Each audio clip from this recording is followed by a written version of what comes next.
Hi guys, today I'm going to do another, I think we're on video 4, another part of my January declutter series. I had to kind of get a move on with this because we're coming to the end of January and I wanted to finish up the series within the month I promised it would be within.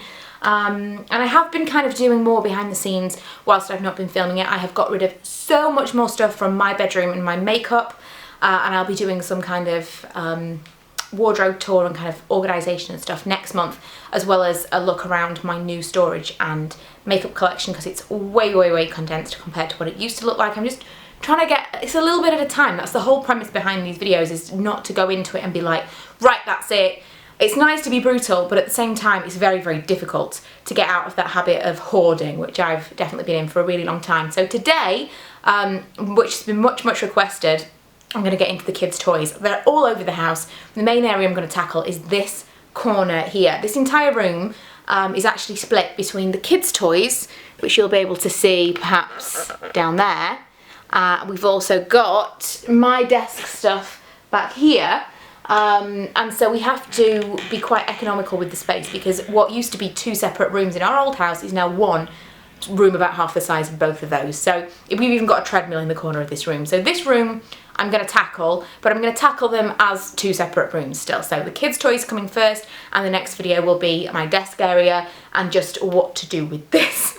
So the first thing that stands out to me is we have a still unopened advent calendar to the right there. That's Ella's. Ella only lives with us half of the time, and so it was kind of difficult for her to keep up with the different advent calendars. And at some point, obviously, it'd become Christmas and she'd lost interest in the final 2 doors. So what I'm going to do is I'm going to go and put those in her room and she can sort those out.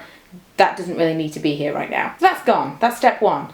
Everything else in this corner kind of still needs to be here. There are some things I can throw away, some rubbish and stuff, but it's more about organisation. This unit that you see in front of you, I think it's called the, I want to say Collab, that's not right, Trofast from IKEA.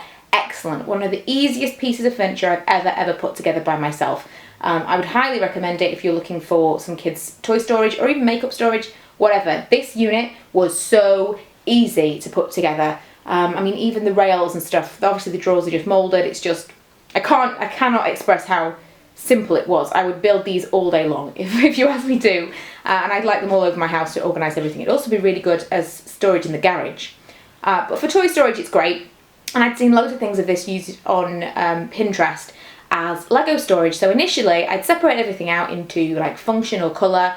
As you can see, that's not how the kids have used it. They've just put everything back in here together. We've got random bits of like trains, we've got Mr. Potato Head, cars, all kinds of stuff that shouldn't be in there. So what I'm going to do first of all is try to reorganise. I'm not going to, it's fruitless to try and organise by colour, we're not doing that anymore, but at least by function and the actual toys that they are, the categories, I'm going to do that first. Done. So a couple of things I want to talk about in this corner that make it easy to tidy up that I would recommend. Apart from the Trofast units, because they're super easy. The kids can't really do any damage to this unit at all. Pull out the drawers, like throw things in, and that's that. Also these big material or fabric baskets that I've got in the corner here, these are from TK Maxx. They're kind of like coated or painted woven baskets. Really strange. It's almost like a plasticky material on the outside. They're a little bit Christmassy. Might have bought them at Christmas time. A little bit festive. But you know, I love a chevron, and these were completely irresistible. And they're brilliant. The one directly in front of you, the one, the smaller of the 2, is where the kids keep their like drawing things. We've got colouring books, pads of paper, pens, and not so many pens, more crayons and stuff in there. Then the back one is where Milo throws his big toys, like his big figures, like a huge Hulk, and he's got kind of puzzles and stuff in there as well. And in the box that's got A on it, hang on, gotta let the dog out.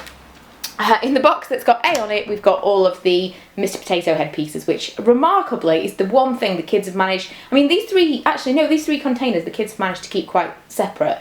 I don't tend to find any big toys in with kind of the pens and paper and stuff like that, and Mr. Potato Head tends to go back into the box. So perhaps this is actually working. This one particular area of organisation is one the kids are actually sticking to. Another area I wanted to share with you was this. This is where it would have been kind of the roof area of the exterior of the back of the house. but because there has been a conservatory built on top of it, there's this dead space that they haven't filled in, which I'm really happy with, because it means that when you come through this door, you don't see it, you just come straight outside. So if we've got guests or something, it's not particularly unsightly and you can't really see it from outside.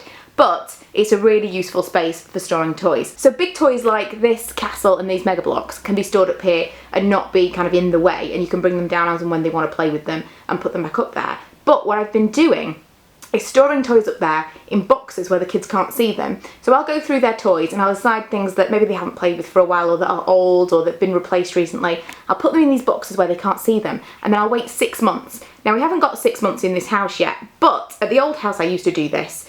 And then after 6 months, if they didn't ask for them, I'd throw them away. At the moment, we've got these boxes up here. We've also got some boxes from our old house from the move that we never brought into the playroom, and they have never asked about the toys. So in a couple of months' time, we've got 3 or 4 big cardboard boxes full of toys that would be ready to donate to, you know, our local charity shop or a nursery, or we have some kind of church play groups and stuff that might take them. But I've been waiting to see whether or not they ask about them. Occasionally we'll get there's the toys that every parent wants to get rid of. The really noisy toys, the toys that are really difficult to put together, the toys that could potentially cause them some kind of harm. We had a big like loop-the-loop Hot Wheels track, and it was motorised, and if it didn't work properly, then the way that the car threw itself out of the track was like head height for a small child. Really dangerous.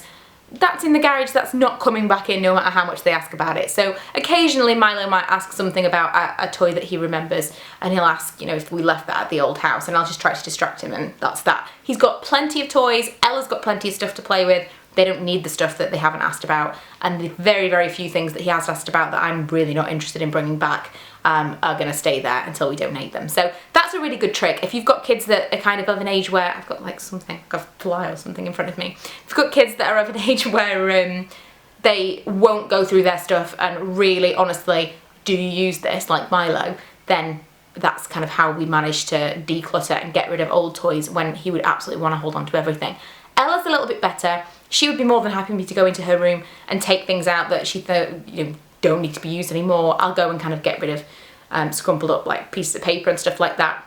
But she'd probably be quite happy for me to go through all her wardrobe and get rid of old toys. Whereas Milo's still very clinging on to things. I'm now going to show you into Milo's room. I'm not going to take you into Ella's room because, you know, she's a bit older and it's a bit of a invasion of privacy, I think, when I'm taking a camera in there.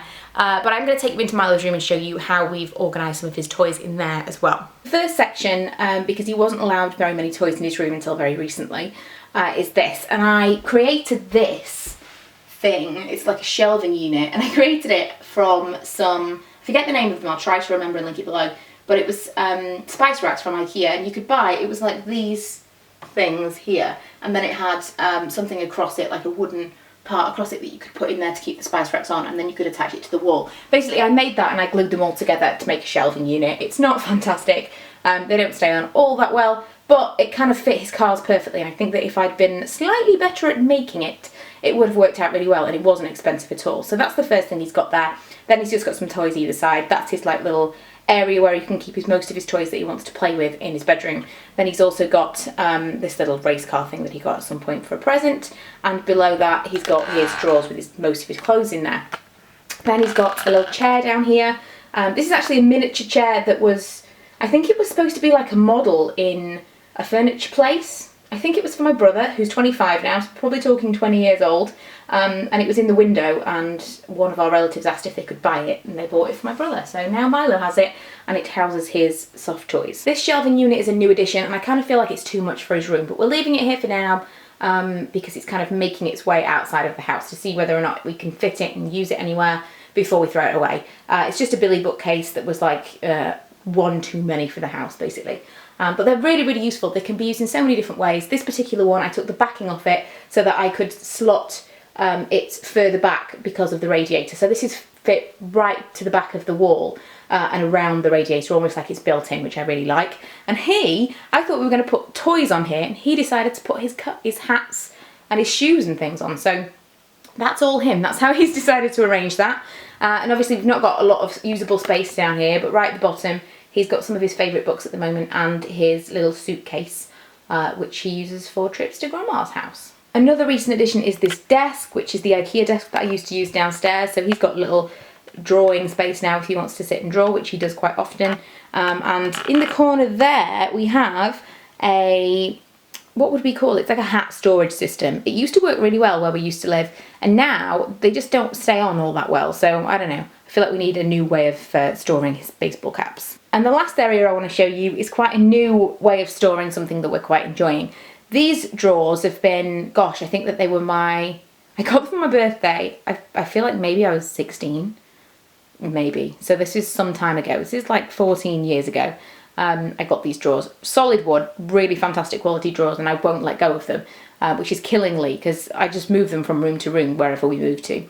But at the moment they're in Milo's room, and they're a new addition so that he can have some spare drawers for his costumes mostly. He's actually got the top 3 drawers are his school uniform, so he's got kind of trousers, t-shirts and jumpers, and they don't have to be put in with his regular clothes. But the bottom drawers are his costumes, and they've actually got pictures of him in the costumes on the drawers, so he knows which drawer has which costume in it and which costume goes back in which drawer. Now he's quite a neat kid as it goes. Ella would have not been interested in this in the slightest, and nor would I. I'm not a tidy person, which is why I'm doing this whole series. But he's really responding to this, and he loves the fact that he goes into a drawer and he knows what's in it, and he loves to tidy things away. So everything has its place, and I think perhaps we'll need more drawers because he's getting more and more costumes all the time. But at the moment, everything has a drawer and he's absolutely sticking to it. So that's it for this video. Not quite the same as the previous videos. I really wanted to film this with the kids involved, but it was difficult to kind of make it come together like that. At some point I may do a follow-up with Ella where she takes you through and does it for herself.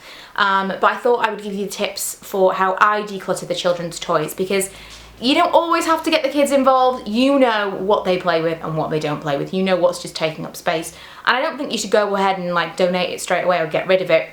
But if you kind of take some things, put it in a box, put it somewhere they're not going to see for a few months, if they don't question it, then it's time to get rid of it. That's how I managed to kind of relatively streamline the toys. When we were moving, I got rid of a lot of toys without speaking to the kids because there was just no way we were going to bring all of them with us. And at least 50% of the toys that we did bring didn't even make it to this house. They're still sitting in the garage and they haven't even questioned it. So that's just my kind of tip. The next one will potentially be outerwear as I've been walking around the house, because I want to get back to the getting rid of 10 items specifically. Easily we've got rid of 10 items. I'm just kind of waiting to actually get them out of my house. But outerwear is a big thing for me. We have a cupboard, which I'll show you in the next video, which is actually Manny's cupboard.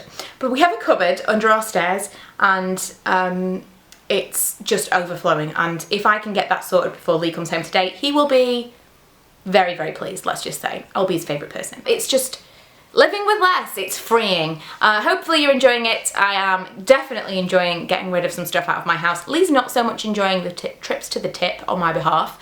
But he'll feel better when the house is less full. I'll see you guys next time.